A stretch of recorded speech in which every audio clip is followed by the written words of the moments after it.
today we're testing the everyday ability of this big all-rounder, and I have to say, so far so good. So this is the daily grind. This is my daily ride to work, and I just want to test out the commuter ability of this big crossover sports touring beast, and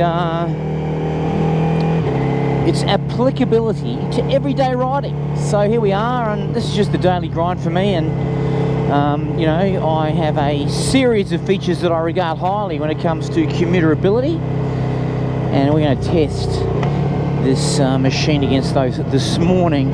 And just to clarify, when I say commuter ability, I'm talking about just that, you know, inner suburban trail into work, not the sort of, you know, highway work or the sort of rural sort of commute, but more the inner city commute. And for me, it's about a half hour normally, and you know, in peak hour when it's absolutely chock-a-block, I get to use the bus lanes, which is cool. Anyway, today, first thing I want to talk about is just the sort of low speed manners of this big twitchy beast. And look, as you know, in previous videos I've described its overall handling profile as twitchy, and at low speed you feel that as well. It's quite agile for a big bike at low speed, but that agility has two edges to the sword, which I'll talk about in a second. Actually, let's just see the lane filter. Don't get a chance to do that now. We'll do that another time. Yeah, it's a double-edged sword. So the twitchiness, which I actually really like because it makes the bike sporty, also means it's actually quite agile at low speeds. It's got a good turning circle. It's smooth at low speeds because of the way this V4 is tuned. Just the one thing to watch though is when you're at really low speeds, like kind of traffic lights and driveways and stuff like that, when this thing leans over, if you don't have your feet planted properly, it leans fast and you could drop it easily. So just one thing to bear in mind. But overall, I find that agility a positive for low speed riding like this. The clutch is light. I don't have to, I'm not fatigued riding this slowly in traffic. And look, the filter ability, which I may or may not get to test here today, is pretty good without the panniers on it. So with no panniers, I filter regularly on this and don't feel too squeezed. It's not a you know, sports bike in that regard, but look, it's quite acceptable for city commute filtering. And filtering is legal here in New South Wales, so that's cool. And you're up high, so you get to see the, you know, around what's happening in front of you. So the filterability is probably a good 7 out of 10, I would say. And the low speed behaviour of the bike, I'd say, is a 8.5, maybe 9 even out of 10. So it's got good foundations for the commuter ability test. The one thing this thing's got in spades, which you need on a commuter bike, is road presence. It's so big and tall and red and white that it's visible, and it's got great front lights, daytime running lights, whatever they're called. And so it's a very visible bike and has a lot of road presence, holds the lane, and at a glance in a rear view mirror you'll see a big object. So that's always important for the rat run. And of course, in addition, I've got the Akrapovic exhaust on this, which adds to the road presence because it's a fairly loud machine, although it's louder on the bike, I must say, for the rider than it is off the bike. And I've tested that a few times with flybys and following this bike on another motorcycle. So but it's got enough bark in that Acra and enough low down in the EQ range frequencies to let people know you're there or thereabouts. It doesn't, at this stage of the game, get hot. Unlike a lot of Ducatis, I don't get any real heat. It's got that 2-cylinder deactivation gizmo when you're sitting at the traffic lights, which is pretty cool. So I haven't felt any heat coming from this bike in the grind. Now, admittedly, we're only just going into summer. We're actually going to spring. So I will reserve the right to retract that statement in our hot Australian summer. But so far, I've never felt heat coming out of this engine in any sort of uncomfortable way. Commuting, you know, smoothness is important. This bike's really smooth. It does have a little bit of on-off that you would have read or watched in my last video, but I am wondering whether that's the chain. I think the chain may need tightening on this, so I will come back to you on that. But the general vibe is very smooth, which for this sort of riding, particularly low speed, is important. So yeah, from a commuterability point of view, the smoothness of the power plant is a plus. Fuel economy for this sort of stuff's fine, because like with the only thing that really matters with commuterability is the range, and because the tank speaks not so much about the fuel economy, it's about the range, and they're two different things. And the range is good because it's got a big tank, so I'm only going to fill it up, you know, every 300 k's, which is going to get me well through over a week of commuting. So that actually makes it a really good commuter bike. Visibility, obviously really good because I'm up high and I can raise the height with the electronic suspension, so I can see all around me, and my sort of left to right peripheral and ability to turn my head and see what's around me is really good on this bike, because you're in a nice planted seating position, and so you can move your upper body around while your lower body stays still easy peasy, so it's good. We've got the blind spot indicators on the mirrors, which honestly, when you've ridden a bike with blind spot monitors, especially in a commute, and then you get on one without, you go to look for it and it's not there, and it's a big loss. It's an awesome feature and I love it. It's a 10 out of 10 commuterability feature on this machine. It really is. It makes it awesome. And look at this, hill hold, right? As you know, the most important feature on a motorcycle, in my humble opinion, is hill hold. And we've got hill hold, babies. We've got hill hold, and look at this. I'm on a hill and I'm holding. You ripper! So, you know, combination of blind spot and your hill hold and other features like active cruise and all the tech on this, again, set it up as a daily rider. Brilliant daily rider. Now, my number one commuterability feature, criterion, is can you have fun on the bike at low speed in the rat run, in the commute? Can you have fun? And look, because some bikes are hard to have fun on, particularly inline fours, they are hard to have fun on this type of ride. With the V4 Gran Turismo version of the Ducati engine on this bike, it's absolutely hellishly fun. At the slightest there you go, case in point. At the slightest throttle opening, all that torque, hellishly fun, really is, and you don't feel the size of the bike.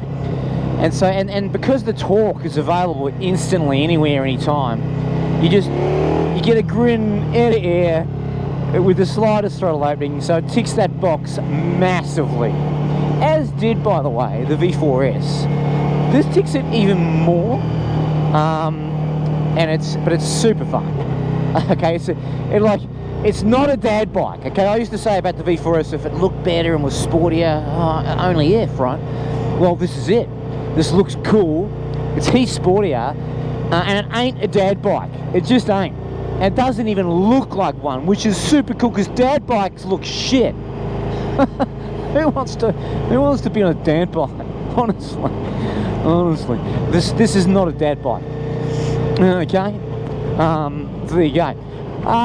Yeah, I mean, the screen obviously doesn't come into play in the commute speed, so it's not even a worry. In actual fact, it works quite well at these speeds, even though it's absolutely as useless as an ashtray on a motorcycle at speeds over 80 kilometers an hour. But at these sort of speeds, it's no props. No props. Actually, it's fine. You look straight over it. It looks cool. You get the looks. So yeah, there's some of my in terms of other commuterability features. I'm just trying to remember what they all are now. It's been a while since I've done a commuterability video, but ultimately the question I'm trying to answer is this a good commuter bike? And if you were wanting a bike that could do this all day long, would you buy this? And the answer is an absolute hell yeah. Hell yeah, babies! Hell yeah! Because it is pleasant to ride, it's comfortable, it's got all the tech, You can filter, good range, good road presence, it's fun. It's a hell of a commuter bike, and if that's what you want it for, amongst other things, it's a tick. It's an absolute tick. Mirrors are important with commuter bikes. The mirrors on this are amazing. They don't vibrate. They give you good scope, see everything you need to see, which is really, really cool. And believe it or not, something most manufacturers struggle to get right. BMW, are you listening? Their mirrors are crap.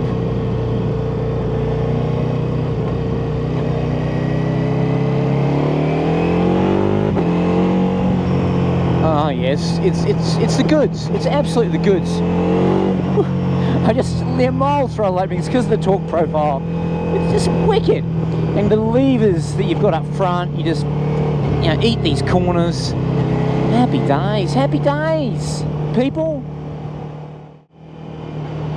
Okay, we're going to go over the iconic Sydney Harbour Bridge. Now, for those of you who have been more recent subscribers to my channel, you might not have seen my beautiful ride into work and my ride over the Sydney Harbour Bridge. What a beautiful day to do it. So when we get to that, which is just a minute or so away, I will give you a little bit of Exodus tunes while we cruise over the Sydney Harbour Bridge. And just see there, two vehicles merging into one lane.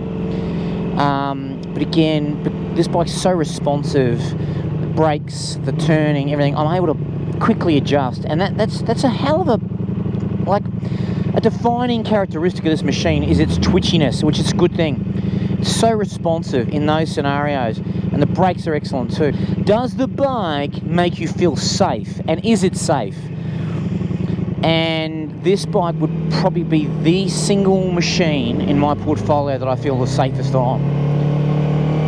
And it's just, and the fact that it's large and has big road presence as part of that, really, really do feel safe on this. In situations like that, I'm able to very quickly respond and get the hell out of the way. Plenty of power on tap too if I need to punch a hole.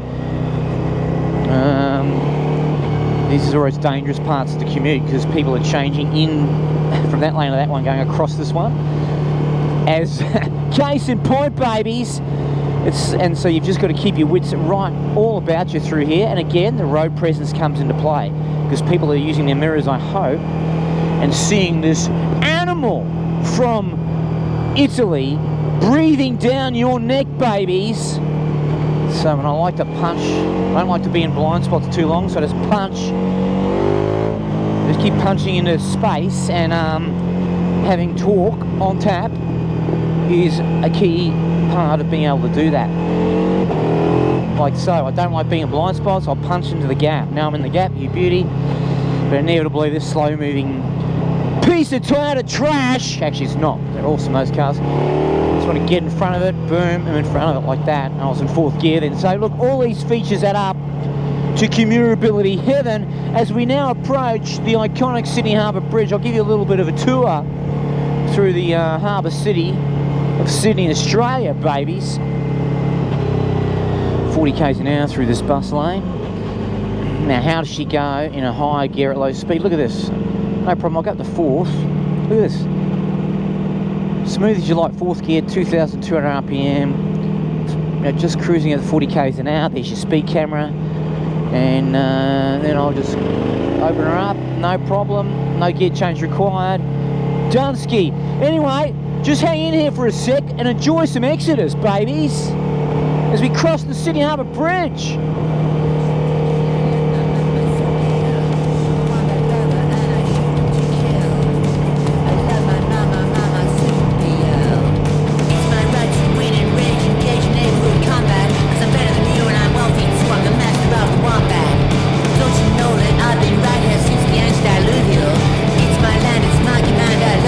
Marsupial.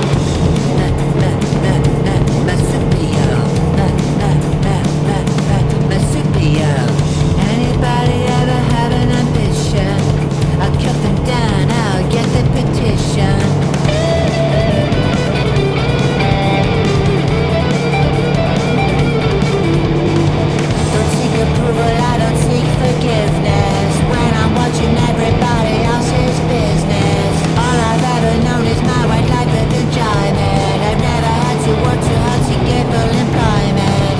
I'm a wombat lover and I shoot to kill. I love my mama studio. It's my right to win and rage, engage in neighborhood combat. Cause I'm better than you and I'm wealthy too, I'm the master of the wombat. Don't you know that I've been right here since the antediluvial? It's my land, it's my command, I love my mama studio.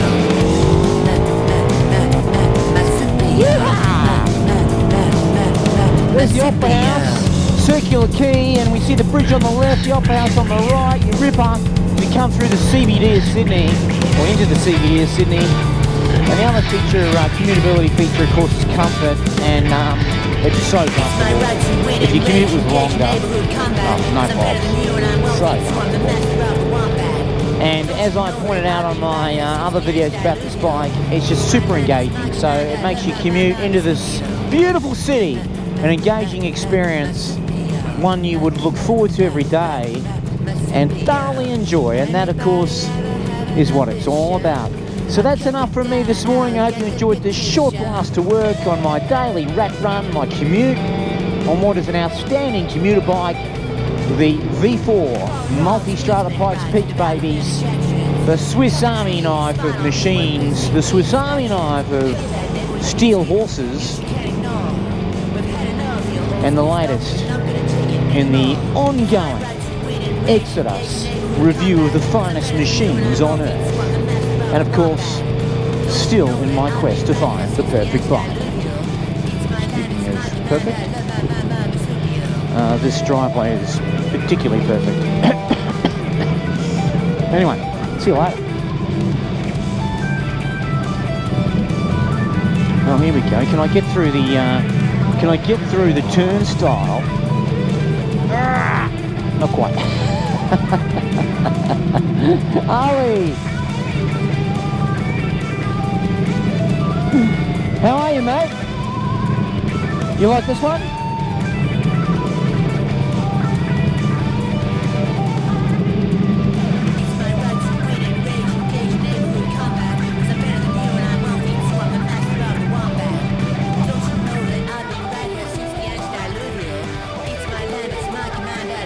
Giocati, Multistrada.